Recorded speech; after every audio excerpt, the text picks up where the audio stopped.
The questions in the community that we get is, Jim, what do you do every single morning to jumpstart your brain for greater success, greater levels of focus, greater levels of productivity? So I'm going to walk you through my morning routine.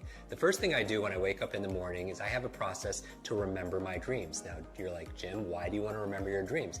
The reason why is often as you spend your day learning and working to solve problems in your work, in your life, and everything else, when you sleep, your mind doesn't stop. Your unconscious mind is still working on those problems, and you come up with incredible insights and solution. The challenge is in the morning, most people don't remember their dreams. So we teach a process on how to do that.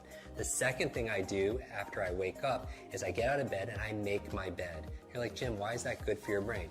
Two reasons. Number one, clean environment is important for you. Like, when you clean off your desktop, you clean up your office, your bedroom, you have a clearer mind. The second reason why is I want to start my day with success, because how you do anything is how you do everything. So you start with excellence. Take 2 minutes, make your bed, and it's really great because when you come home at the end of the day, you come back full circle back to success. The third thing I do is I drink a lot of water. Your brain is mostly water, 80% water, and a lot of people dehydrated. You use so much water, and it's so important for your brain to be hydrated. The challenge is you lose a lot of water when you're sleeping, so I super hydrate first thing in the morning. Then what do? I brush my teeth. You're like, Jim, why do you brush your teeth? How's that good for your brain? What you do is you brush your teeth with your opposite hand. It's been shown that by using your opposite hand to eat or to brush your teeth, as your body moves, your brain grooves. As you brush your teeth with your opposite hand, it actually creates more neural connections inside your brain. So the next thing I do is I do a deep breathing exercise. The other thing besides hydration that's good for your brain is oxygen. A lot of people get tired and they have brain fog, and what do they do with their mental fatigue? And I would say the number one thing is get oxygen in your body. And here's the thing, your brain is only 2% of your body weight on average, but it consumes 20% of the nutrients and the oxygen. So it's so important to do deep breathing exercises. We talk about that in our programs also as well.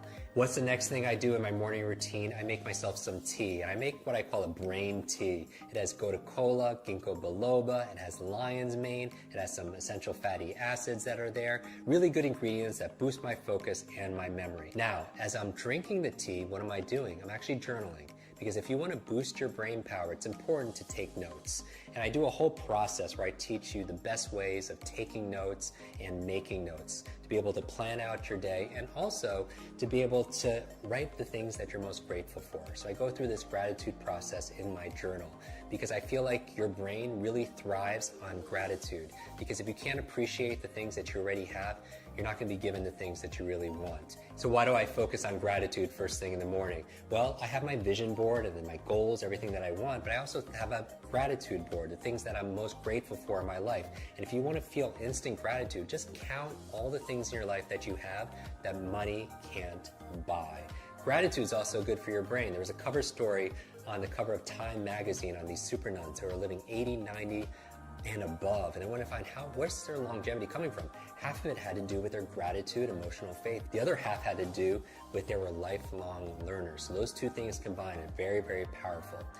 After that, I'm drinking my tea, I'm writing in my journal, because a lot of geniuses write in journals, right? Leonardo da Vinci, Einstein, Marie Curie, all these journals, and they want to do these studies, say, are geniuses writing in journals because they're geniuses, or is it the opposite? It's because they're writing in journals that they become these incredible geniuses of their field. When I'm done drinking my brain tea and writing my journal, the next thing I do is I do some just morning exercises. This is not my exercises for the day, but 3 or 4 minutes of high intensity workout to kind of get your heartbeat going. Because here's the thing, whatever's good for your heart is usually good for your head. Because when I'm getting my heartbeat going, what's happening is I'm getting more blood flow to my brain and more oxygen, and that's very, very important. So what do I do next? I make my brain power smoothie. And you're like, Jim, what's a brain power smoothie? There are certain foods that are really great for your brain. And I teach people how to memorize these foods. And what we do is I just put them all in a blender. So certain foods like blueberries, right? I call them brain berries. There are things like avocado, very good for the brain also as well. Obviously hydration, we're going to talk about all those ingredients in another video. So as I'm drinking my brain power smoothie, what am I doing?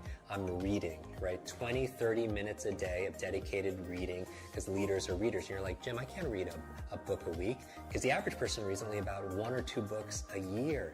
But the CEO reads about 4 to 6 books a month, right? So you want to get to about a book a week. So remember, first you make your habits, and then your habits make you. Design the first hour a day to be brain friendly and you'll win the rest of the day.